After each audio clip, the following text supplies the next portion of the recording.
The biting chill of a Boston December wasn't the only cold thing at the annual Harrison family Christmas gala.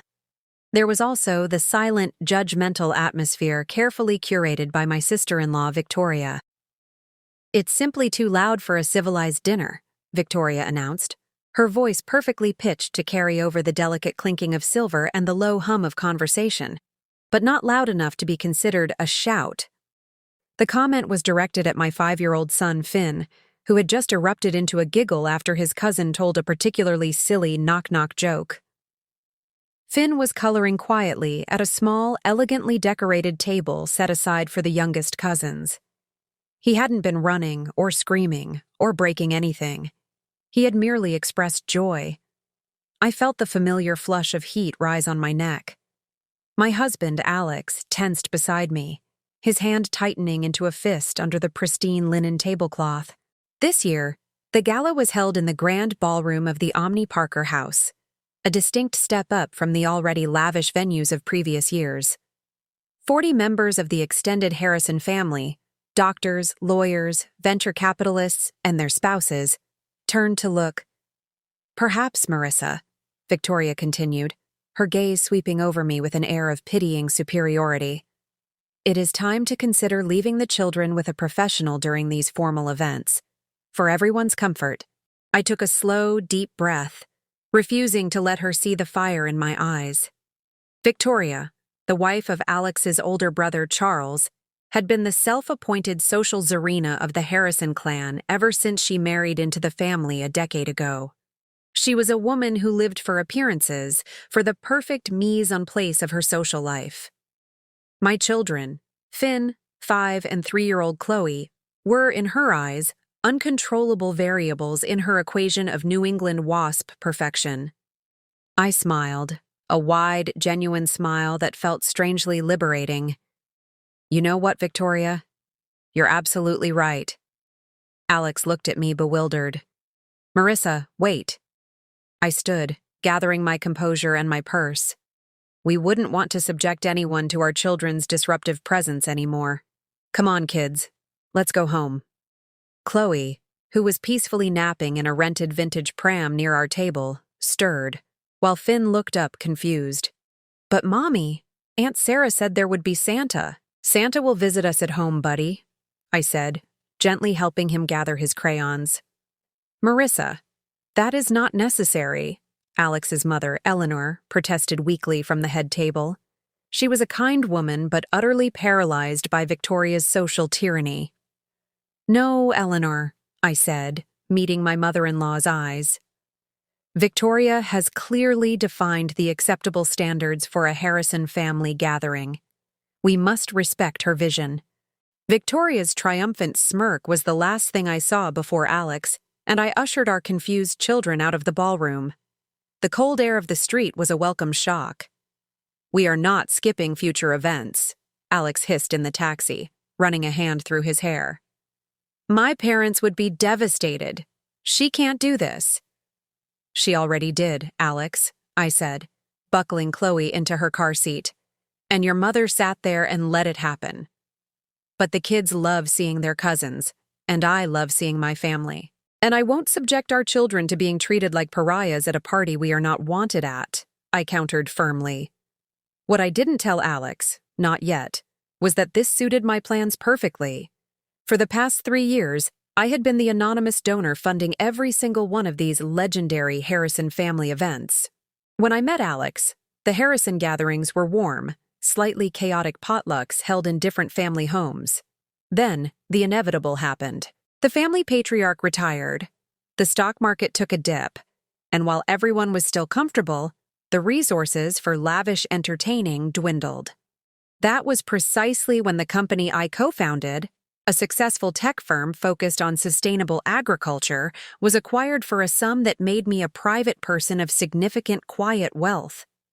Alex knew I'd done well, but I'd always maintained a low profile, keeping the full extent of my financial success private. It was during a particularly strained and sparse Thanksgiving, where I saw the sadness in Eleanor's eyes, that I decided to act.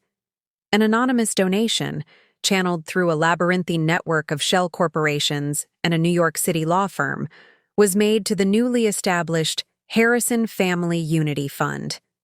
The annual sum was substantial, enough to cover catered meals, open bars, and the rental of historic New England venues. The family was told it was from an old friend of Alex's late grandfather, Victoria, sensing a new power vacuum, immediately stepped in as the unofficial fund steward. She took credit for securing the venues, negotiating the catering, and arranging the bespoke favors. For 3 years, I'd watched her spend my money on events where she would systematically diminish me and my children. I was the silent host, watching the self-proclaimed hostess banish my children from the parties I was secretly throwing. But now, she had given me a public, undeniable reason to cut the cord. 2 weeks after the Christmas gala, the first confused phone call came. It was Charles, Alex's brother, and Victoria's husband. "Marissa, a strange thing. The fund? It's gone.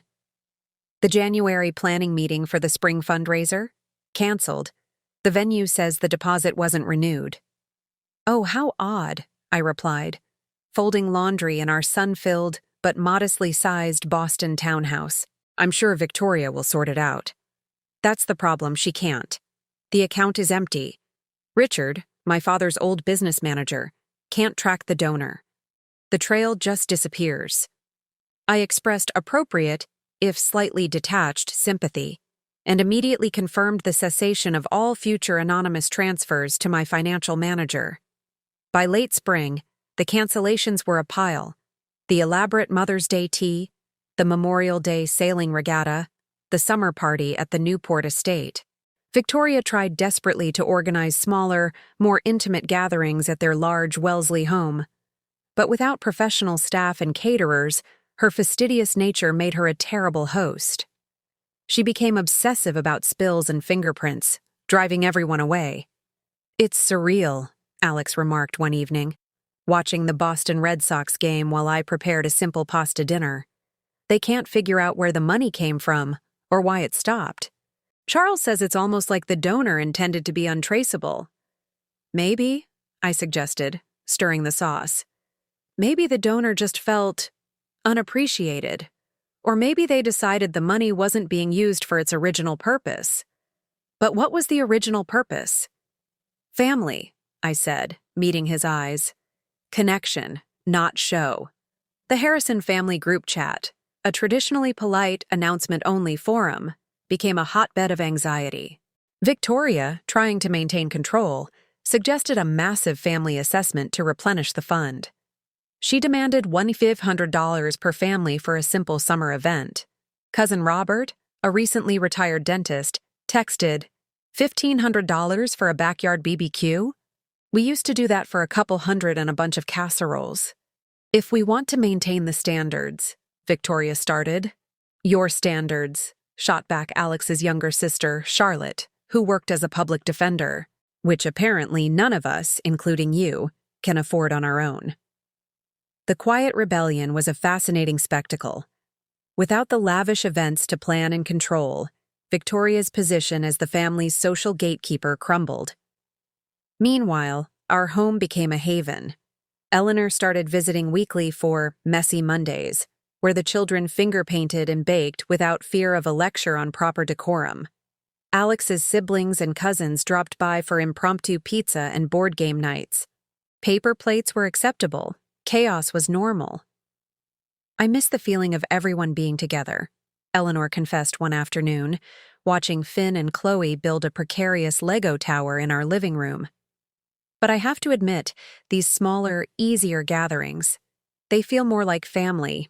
It's not about the venue, is it?" "It never was, Eleanor," I said. "Victoria is convinced she's being sabotaged," she continued, her voice low. "She thinks one of the in-laws found out about the fund and shut it down to embarrass her. Charles hired a private investigator to trace the money." My heart gave a sharp, hard thump. "Any luck?" "None. The PI said whoever set it up was a ghost. They've given up." That evening, I finally told Alex, "I've been funding your family's gatherings for the last 3 years. He stared at me from across our kitchen island. the pizza box half open. The Omni Parker house? The open bar? All of it? All of it. After the sale of the company, I had the resources, and I saw how much your mother missed the unity. I did it anonymously because I knew Charles wouldn't take charity from his younger brother's wife, and Victoria certainly wouldn't let me control her events. And you stopped because of the Christmas gala. Because of what she said about Finn. I stopped because I realized I was paying for my own family's exclusion. I admitted, my voice trembling slightly. Every check I wrote was a down payment on another event where Victoria could humiliate me and my kids. We should tell them, Alex urged. No. The money is gone. Let them figure out what family means without a corporate budget. That's the real gift. But in the closed gossip-driven circles of a prominent East Coast family, a secret is a fragile thing. It was Charles who put the pieces together. He didn't run a successful venture capital firm without a keen mind for financial patterns. He showed up at our house unannounced on a Tuesday, looking defeated, holding a sheaf of documents. "It was you, Marissa," he stated, his voice flat. "The shell corporations, the donations, the timing. The money always arrived right after your company hit certain public valuation milestones. The amounts corresponded to percentages of publicly disclosed revenue targets."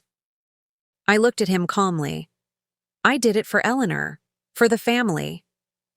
Charles sat down, running a hand over his face. "Do you know what this means? Victoria has been taking credit for 3 years of events you paid for.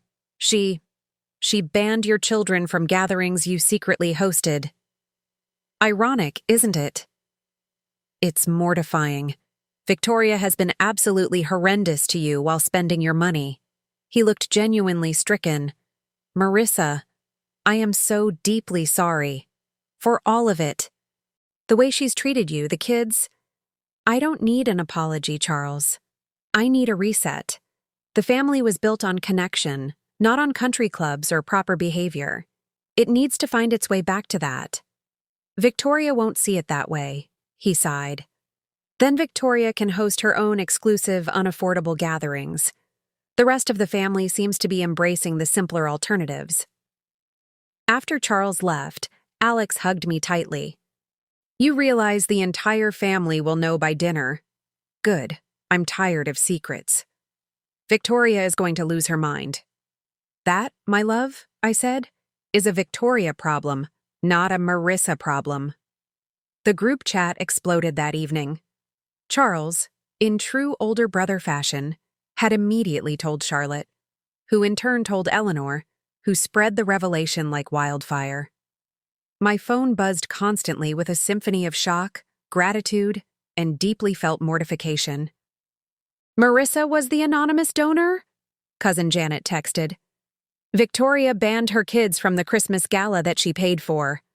Eleanor called, her voice choked with tears. "Darling, I am so ashamed. We let Victoria treat you so poorly while you were giving so much to keep us all together." "I didn't do it for recognition, Eleanor. I did it for the family. And now the family needs to remember what it is without the distractions."